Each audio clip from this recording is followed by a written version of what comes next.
Welcome to the Bamboo Experience podcast. We're here once again with the Bamboo Retreat founder and lead therapist, Mr. Steve Andrews. Welcome. Good morning again, good day. It's always a pleasure to be here and to discuss the different topics. What is our topic today? Today we are looking at paws and claws, manicures and pedicures. Yep. You have been in the profession for a long time. You've seen a lot of the do's and the don'ts. Tell us about those do's as it relates to doing a good manicure and likewise a good pedicure. Well, nails, we do just mani-pedi because, as I said, we are wellness space because we think about the longevity of what we do. Right. So we don't do nails simply because I think my personal view is not well-being. It's not in the long run good for you. It's like putting a pillow over your nose. Eventually you will die. So we stick to the basic mani-pedi, and it's about maintaining your hands and your feet. Basic manis are really taking care of the hands, really looking at the hands, make sure that they're shaped properly. And not only that, scrubbing off the hands to get off dead skin. We use our hands on a day-to-day basis. Indeed. And we tend to ignore it, and we think, oh, why do I have a manicure? Because I rarely go back and wash dishes or wash clothes or go in the garden, but you still have to take care of your hands because your hands is like your representation of you yourself. Because when you engage someone, they look at two things: your hands, your feet, and your face. And just to be clear, we're talking about both men and women. Yes, not just females, but men. Hands, foot, and face. These are things that people will dive into to make sure they're trying to assess you of who you are. So your hands is basically representative of you, but also you understand the concept of reflex. The massaging of the hands after trimming and shaping and scrubbing and also cuticles. My hands are not very good, so I will not show them on camera.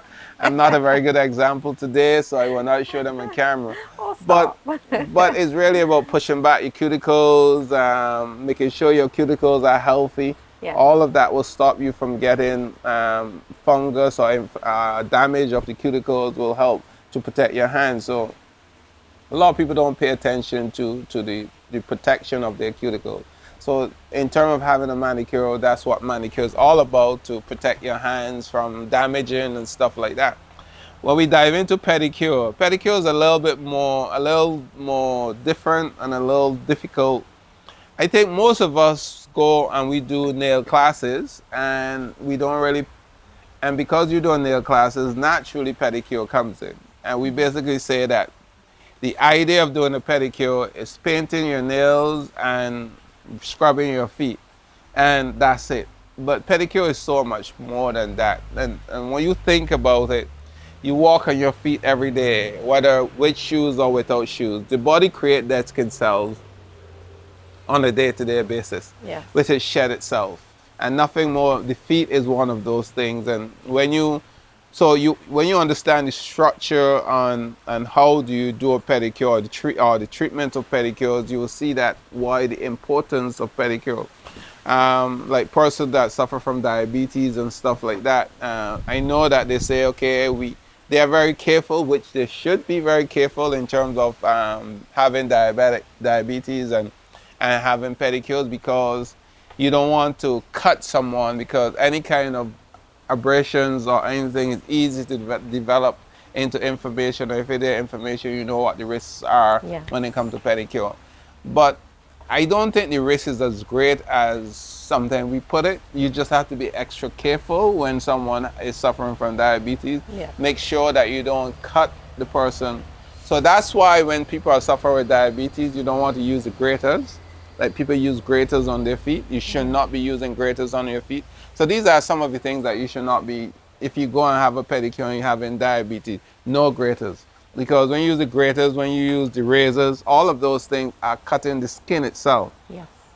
When you have a pedicure, you're not removing the skin, you're removing the dead skin cells from the feet and not the skin. If you use a razor, and yes, unless you're well skilled, you will cut the skin itself. And when you cut the skin, what happens? Those skin will grow back, and it will grow back hard because it's protecting itself. So when you're doing pedicure, you pay attention to the tools that people are using. Pedifile is fine. You don't want to, and then you don't want to scrub a person's feet until it get numb. You have to know how much to take off. Some people's feet might be as bad as it can be.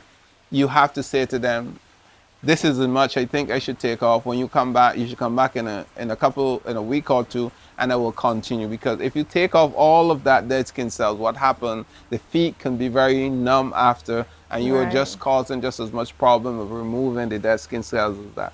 So you have to have a conscious decision, or make conscious decision, or have an idea what is happening when you're removing that dead skin cell. Same thing with cleaning up the cuticles is very important. A lot of people cut the cuticles. You're not cutting cuticles. You're pushing back the built up around the cuticles, and you're cleaning out the built up around the cuticles. You should never ever touch anyone's cuticles itself in fact, you should never touch cuticles unless it's stripping. And you have to be very careful if it's stripping to just take off. And you do it like you're doing an eye surgery, because you don't want to touch your cuticles, because you don't want to touch the eyes when you're doing an eye surgery. So you need some special skills when you're into pedicures. It's not because you have a nail class or you watch it on YouTube that mean that you are, or you can be a pedicurist, right? So you have to pay attention when you are having your pedicure, who is doing your pedicure, and make sure they are skilled enough to really making sure that you are getting the benefit from the pedicure and not adding more to what you're doing. So these are some of the ideas I will leave there for the customers as well. So how do I know that I've had a good manicure and a good pedicure? Well, you will feel the difference in feet. I mean, a lot of people go and I'm not here to criticize persons. This is not my thing, but I have many pedicures, and I was like, because we don't understand the base. For you to be good at anything, you have to understand the basics. Some people do pedicure backwards, and the process is simple. You have to file the nails before you put it in the water, because nail is percentage skin, percentage bone. If you put it in water, it gets soft. You cannot file a nail when it's in water, when it's soft. It's not going to file properly, and it's not going to. So you need to file it when it is dry. Okay, so you don't want to put it in water, and then bring it out and file it. Interesting. I believe most people, well, at least in recent experiences I've had pedicures, the first thing they do is they put you in the warm water to soak your feet with some kind of a soapy solution. No, you have to file the nail first, because from the time you put it in the water, the nail itself will get soft, because it's partial skin, partial bone. So it will soften the nail. Okay, so it's not just soften the build up on the feet. It's not just soften the cuticle, the cuticle build up. It also softens the nail. So you want to cut and shape before you put it into the water. Another thing, person put on cuticle softener, and they just put it on, and then they try to take it off at the same time, or cuticle remover or cuticle eraser. You put it on, and then you put it into the water. You want it to soak off as well. Water is a neutralizer for anything. Yeah. That's why you put it in the water. So when you put on these things on your feet, you left them to soak, and then you put it in the water. It will neutralize. Same thing that now we are using callus remover.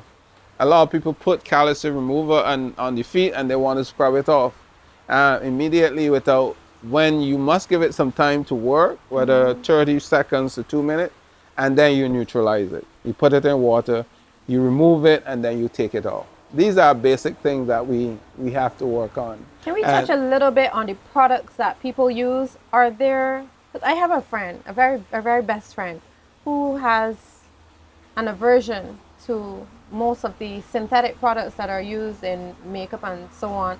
Are there truly organic products available for persons when they're doing these things? I'm not talking about like me, I have acrylic, or some people use gel. But in terms of someone who just wants to get their nails done Are there like natural products that are available? Well, you have a natural, pedicures are really natural. It just lately we started getting, it's more hardware. If you don't use the cuticle, the callus remover, Hmm.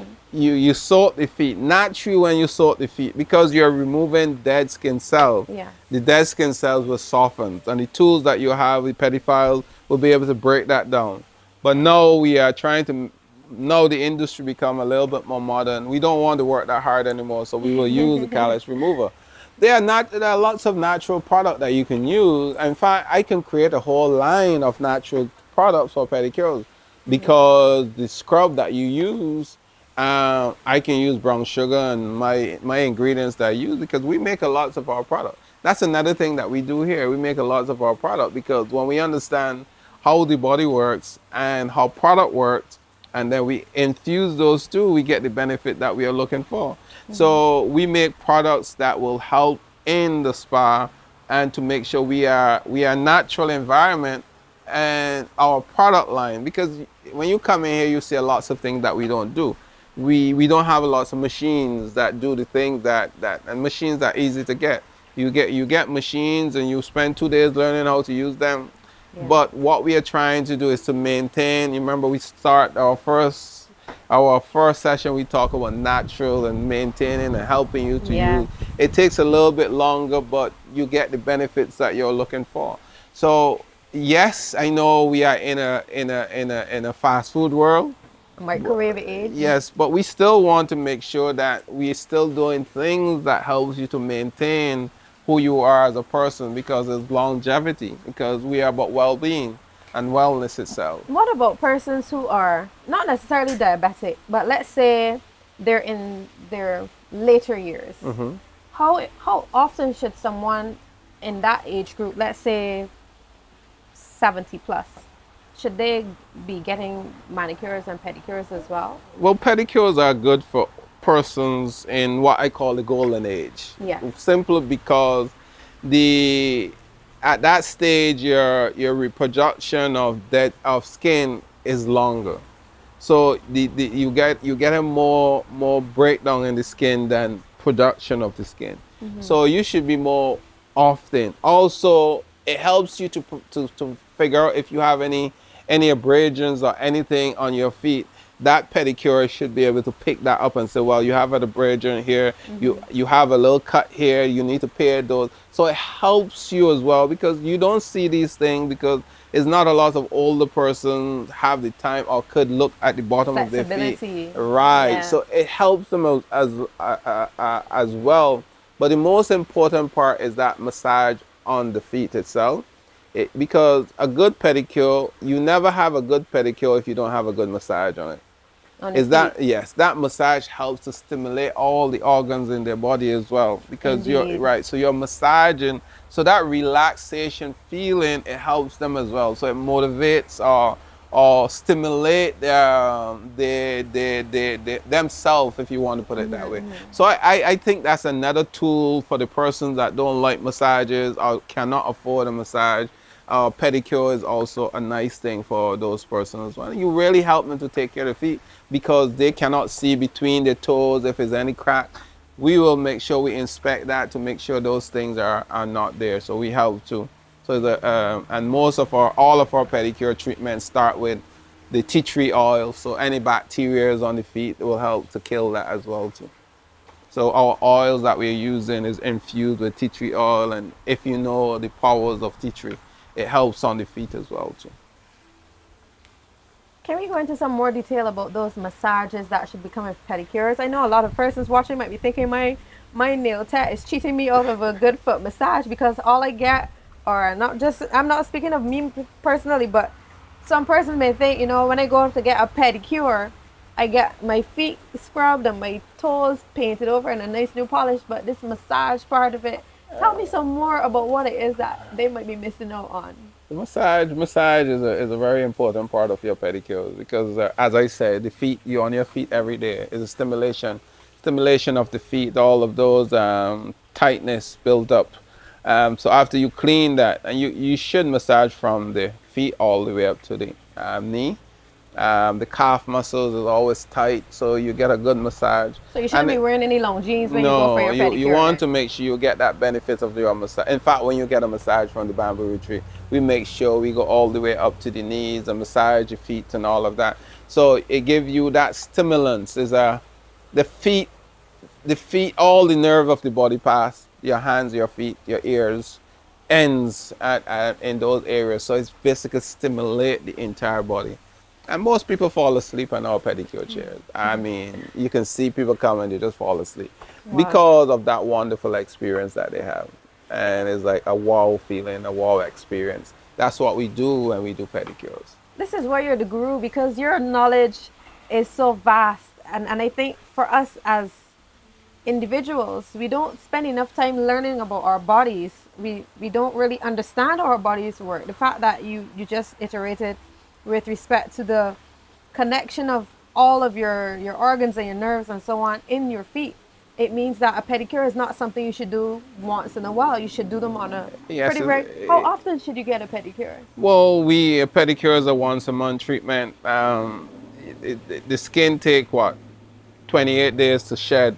That's when you're between teen and 35. After that, it takes longer. So you still want to be able to keep that body. Remember I talk about aging well and aging Yes. beautiful? All of this is a part of the aging well and aging beautiful concept. So when we talk about aging well and aging beautiful, this is a part of the aging. You can't just look at the face. So your face is beautiful and then the rest of the body just fall down. You have to take care of the entire body, and that's the secret behind good well-being. I keep saying we're not gonna help you to live longer, but we're gonna help you to live healthier. And that's the difference in the two. Because no one can lend your time on earth, but what we can do is help you to live a lot healthier. By doing all of these things, then it strengthens the body. It flushes the body from within, and not just massages, but all of these things that we do. That's why I am comfortable to say these are things that you need to do. And when you do these things, you feel the difference within your body. And when you feel the difference, like someone said, I was listening to a discussion and they were talking about vibration in your body. And if you understand the difference in vibration in your body, which is where the organs, everything is working, and the body, it helps to cure yourself from within. So you're basically helping to treat oneself. So when the immune system is up and is healthy, so it's not busy running about that any virus, anything that come into contact with it, it can fight it Yeah, because it's stronger. because it's strong. And that's what we are doing. What we do, we are helping to boost that immune system. We didn't go into that part in the massage setting, but it happens. That's a part of the treatment you have when you're into beauty. So it's not spas is not just for the rich and famous. They were lying to us and keeping it to themselves, but then we discover it that is for everyone. Indeed. So we have all these events coming up, and everybody, I love a good sandal. So my toes are always out. Pedicures are a must. Nails, if you're someone who talks with their hands, manicures are a must. But as Steve mentioned, it's not just about the aesthetics of the body, it helps with the immune system, it helps with the way how you feel about yourself. And certainly, it's all about the totality of wellness. This has been the Bamboo Experience podcast. I'm Crystal Austin, your host, with Steve Andrews, the proprietor of the Bamboo Retreat, saying one more time, Namaste.